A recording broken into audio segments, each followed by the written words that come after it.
દેવઉઠી અગિયારસના દિવસે તુલસી વિવાહનું અનેરું મહત્વ રહેલું છે. ત્યારે પોરબંદરના સાંદીપની આશ્રમ ખાતે તુલસી વિવાહની અનેરી ઉજવણી કરવામાં આવી હતી, જેમાં જીટીપીએલ પરિવાર અને ગરેજા પરિવાર સહભાગી બન્યા હતા. હિન્દુ શાસ્ત્રો મુજબ દેવપોઢી અગિયારસથી ભગવાન સૂતેલા હોવાથી તેમને દેવઉઠી અગિયારસના રોજ જગાડવામાં આવે છે. તેથી આ દિવસને પ્રબોધિની એકાદશીના નામે પણ ઓળખવામાં આવે છે. આ દિવસે તુલસી વિવાહ રચવામાં આવે છે. પુરાણ ગ્રંથો મુજબ ભગવાન વિષ્ણુએ તુલસી સાથે ભાવાત્મક વિવાહ કર્યા, તેથી ગોપીઓ તુલસીને પોતાની સૌતન માને છે. આ દિવસે તુલસીને શૃંગારિત કરવામાં આવે છે અને શેરડી વડે મંડપ બાંધવામાં આવે છે. તુલસીજીને લાલ કે લીલા રંગની ચૂંદડી ઓઢાડવામાં આવે છે. તુલસી વિવાહ સાંજના મુહૂર્તમાં કરવામાં આવે છે.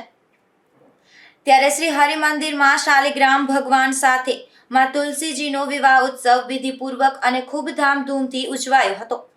પોરબંદરના સાંદીપની વિદ્યાનિકેતનમાં પૂજ્યભાઈ શ્રી રમેશભાઈ ઓઝા દ્વારા સ્થાપિત શ્રી હરિ મંદિરમાં દેવઉઠી એકાદશીના પાવન દિવસે તુલસીજી માતાજીના વિવાહ શાલિગ્રામ ભગવાનનો વિવાહ ઉત્સવ વિધિપૂર્વક અને ખૂબ જ ધામધૂમથી સંપન્ન થયો છે.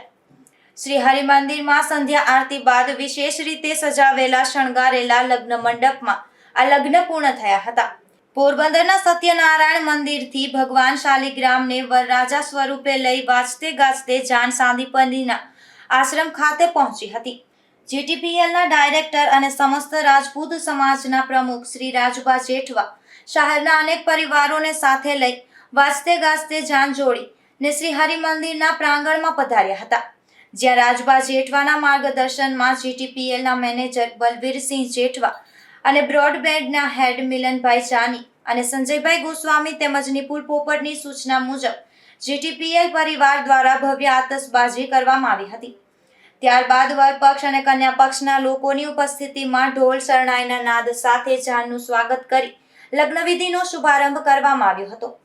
ભગવાન શાલિગ્રામના માંડવામાં કન્યા પક્ષના ગરેજા પરિવાર દ્વારા સામૈયા કરવામાં આવ્યા હતા. ત્યારબાદ વરરાજાના માવતર તરીકે નીરવ મહેશભાઈ થાનકી અને તેમની પત્ની ભાવિશાબેનીએ તમામ વિધિ સંપન્ન કરી હતી. તો કન્યાદાન વિધિ માટે કેશુભાઈ ગરેજા અને તેમના પરિવાર જોડાયો હતો. શાસ્ત્રોક્ત વિધિપૂર્વક અને સામાજિક રીત રિવાજ મુજબ લગ્ન ગીત સાથે ભગવાન શાલિગ્રામના તુલસીજી સાથેના વિવાહ સંપન્ન થયા હતા.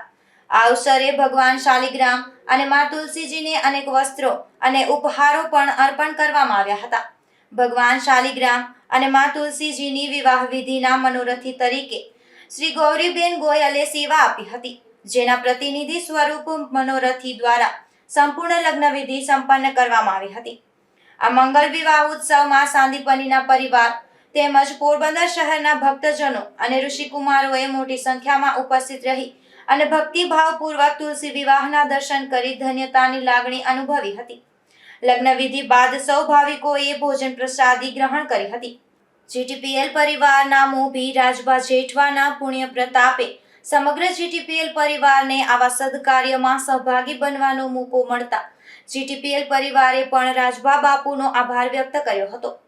તો સમગ્ર કાર્યક્રમ માટેનું આયોજન રાજભા જેઠવાના માર્ગદર્શનમાં લોહાણા અગ્રણી પરિમલભાઈ ઠકરા અને ગુજરાત ન્યૂઝ પોરબંદરના ચેનલ હેડ અશોક થાનકીએ જહેમત ઉઠાવી હતી.